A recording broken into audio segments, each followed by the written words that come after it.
예, 안녕하십니까. 문재인 정권의 각종 권력형 비리, 여러 가지죠. 권력형 비리에 대한 검찰 수사가 아주 빠른 속도로 진행되고 있습니다. 먼저 술에 취해서 택시기사를 폭행한 법무부 차관인 이용구의 이 폭행, 택시기사 폭행은 특검법으로 처리돼야 되고 블랙박스가 있었는데도 이 사건을 무마하려고 한 서초경찰서에 대해서 지금 검찰이 압수수색 중입니다. 지금 현재까지 압수수색이 진행이 되고 있는데 이 서초경찰서에 대한 압수수색도 물론 필요하고요. 제가 며칠 전에 유튜브에서도 말씀드렸다시피 이 경찰 고위 간부에 대한 압수수색이나 또 조사가 빠른 속도로 이루어져야 된다. 이거 왜냐하면요. 경찰이 이거 진상조사단을 만들지 않았습니까? 서울경찰청에서. 이 진상조사단이 그동안의 경찰의 행태로 보건대 진상무마단으로 바뀔 수도 있다. 그런 차원에서 이 경찰 간부들에 대한 빠른 어떤 조사가 지금 필요하다. 증거 확보가 필요하다. 이렇게 보입니다. 어쨌든 서초경찰서에 대한 현재 압수수색 중이고요. 또 월성 원전 수사에 대해서 백운규를 소환 조사했죠. 검찰이 빠르면 오늘 백운규를 구속영장을 칠 것으로 보입니다. 백운규가 월성 원전 조기 폐쇄를 지시했다라는 부분은 인정을 했고요. 또 어제는 대검찰청 반부패 강력부에 대한 압수수색을 진행을 했습니다.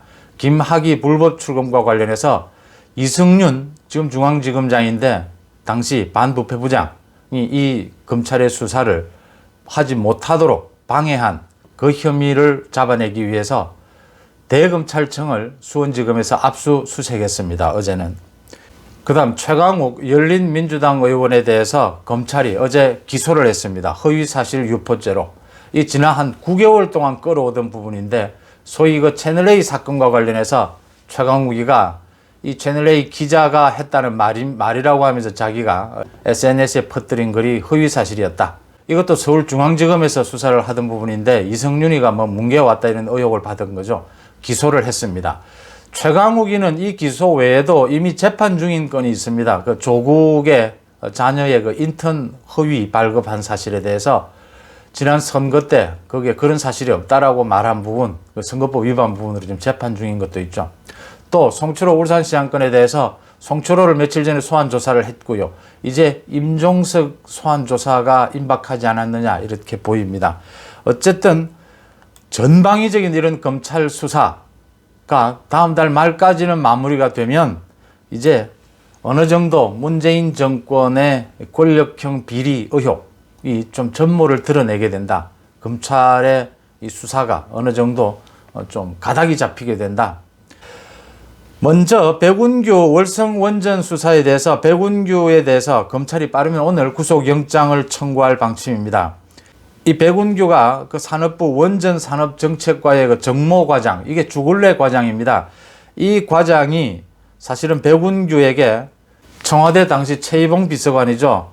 이 원전 조기 폐쇄 또 가동 중단 방침을 전달받았다라고 하면서 이렇게 가동 중단을 하면 누군가 책임을 져야 한다. 이렇게 백운규에게 보고를 했는데도 불구하고 백운규가 조기 폐쇄라고 지시를 내렸다. 이 부분은 일단 백운규가 소환 조사를 받으면서 인정을 했고요. 그 다음에 경제성 평가 조작 의혹, 서류 폐기 등에 대해서는 부인을 하고 있는 것으로 알려지고 있는데 아마 구속영장이 청구가 돼서 구속이 되면 이 부분도 아마 사건의 전모가 드러날 걸로 보입니다. 당시에 신내림 서기관이라든지 그 양재천 국장 이런 지금 현재 재판을 받고 있죠. 기소가 돼서 장관의 지시가 없이 서류를 폐기하거나 경제성 조작을 했을 리가 없고 또 백운규 장관도 청와대로부터 계속 질책을 닥달을 받은 것으로 지금 알려지고 있으니까 청와대 최이봉 비서관 당시 비서관에 대한 빠른 소환이 있지 않겠느냐 이렇게 보입니다. 그 다음 이용구에 대해서 법무부 차관인 이용구에 대해서 지금 현재까지도 서초경찰서를 압수수색 중입니다. 블랙박스 영상을 경찰관, 수사관이 보고도 못 본 걸로 하겠다라고 이 사건을 봐주기 수사를 한 부분. 당시 이용구의 그 음주 폭행을 수사한 이 수사관이 상부에 보고하지도 않고 블랙박스를 못 본 걸로 하고 이렇게 사건을 무마했다라는 것인데 상식적으로 그것이 이해가 되지 않는 부분이다. 그게 3일 정도의 시간의 텀을 두고 이 특가법 적용 대상인 것을 단순 폭행으로 처리를 했는데 그 사이에 그 시간 안에 정보 보고가 있지 않았겠느냐. 그 사이에 또 택시기사에 대한 이용구가 합의를 했거든요. 그 사이에 많은 일들이 오고 갔을 것이다. 그 부분을 밝혀내는 데는 말씀드렸다시피 이 경찰 간부진에 대한 빠른 필요하면 압수수색, 서초경찰서에 이어서 그 다음 이 조사가 필요하다 이렇게 보입니다. 그 진상조사단 경찰청 서울경찰청에 진상조사단은 절대로 믿을 수가 없는 부분이다. 이게 진상무마단이 될 수 있다 이렇게 보입니다. 그 다음 이건 수원지검에서 수사를 하고 있죠. 김학의 불법 출금에 대해서 지난 2019년 이 사건이 불거져서 안양지청에서 수사를 하고 있는데 대검에서 이승윤 당시의 반부패부장이죠. 이 수사를 방해했다. 이 수사를 이제 더 이상 하지 마라 라고 보고서를 올리도록 강압했던 이 사건에 대해서 이게 지금 공익 제보로 해서 드러나고 있는데 이 사건과 관련해서 어제 아주 이례적인 일입니다. 대검찰청 반부패부를 압수수색했습니다. 수원지검에서 이승윤을 겨냥한 것이죠. 이승윤이가 당시에 어떻게 관여가 됐느냐 이 부분이 드러나게 되면 이승윤의 부분이 드러나게 되면 아마 이승윤에 대한 직접 조사가 불가피하게 될 테고 그 증거만 수집이 된다면 그렇게 되면 지금 보시다시피 이승윤이가 그동안 막아왔던 서울중앙지검에서 전국의 그 단위검찰청 규모로는 서울중앙지검이 압도적으로 크죠. 서울중앙지검이 맡고 있는 그 10건에 가까운 현 정부와 관련이 되는 사건들을 이승윤이가 틀어막고 뭉개고 왔지 않습니까? 지금 이제 이 사건들에 대한 수사가 계속 진행이 되고 있는데 이승윤이가 아마 직접 이런 조사를 받게 된다면 사실상 서울지검장으로서의 어떤 권한 행사를 못하게 되는 이런 상황에 와 있기 때문에 앞으로 각종 수사들이 활기를 띠지 않을까 이렇게 보입니다. 이 김학의 불법 출금에 대해서 또 불법 출금을 은폐하려고 했던 이 것에 대해서 이 박범계 법무부 장관 후보자죠. 박범계도 인사청문회에서 이 절차적 정당성과 실체적 진실 이야기를 했습니다. 이 실체적 진실 아주 나쁜 놈을 잡으려고 하는데 그 절차적으로 약간 문제가 있었던 그것을 그렇게 부각해서 되느냐 이런 얘기들입니다. 이제 여권에서 나오고 있는 얘기들은 이런 얘기까지만 나오고 있습니다. 이제 음주운전으로 경찰의 단속을 피해서 도망가는 차를 잡기 위해서 약간의 절차적인 이 위법이 있었는데 그걸 문제 삼으면 되느냐? 이 음주운전을 하고 이 경찰의 단속을 피해 도망가는 이 범인을 잡는 것이 우선 아니냐 이런 얘기를 합니다. 절차적인 정당성, 또 실체적 진실 모든 게 다 중요합니다. 이 부분에 대해서 가장 말을 많이 한 사람이 조국이에요. 또 아마 누군가가 찾아서 또 이 조국 조만대장경이라고 하죠 올릴 텐데 조국이가 가장 인권을 보호하기 위해서 이 절차적 정당성이 중요하다는 점을 가장 강조를 해왔죠. 이 부분에 대해서 여권에서 지금 이야기하는 것은 김학의 불법 출금에 대해서 아마 틀어막기 위해서 어떤 여론을 좀 조성하기 위해서 그러는 부분이다. 검찰의 빠른 수사가 진행이 되면 아무리 나쁜 사람이라 하더라도 그것을 절차에 맞게 처벌을 하는 것이 법치주의의 기본이죠. 그런 것은 억지적인 주장밖에는 되지 않는다라는 부분이고요.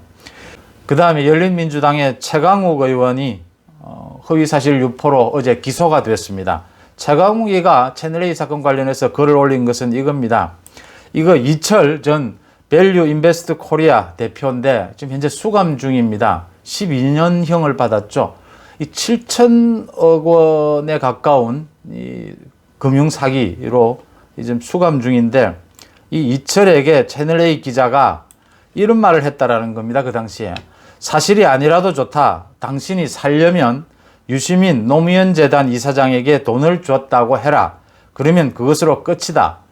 채널A 기자가 편지를 통해서 이철 전 대표에게 이런 이야기를 했다라고 한 사실이 나중에 확인한 결과 그런 내용이 전혀 없는 것으로 드러났죠. 그래서 시민단체 고발에 의해서 이 조사를 했는데 그동안 9개월 가까이 서울중앙지검의 이승윤 지검장에게 막혀서 수사를 제대로 못하고 있던 부분을 이제 마무리를 짓고 기소를 했습니다.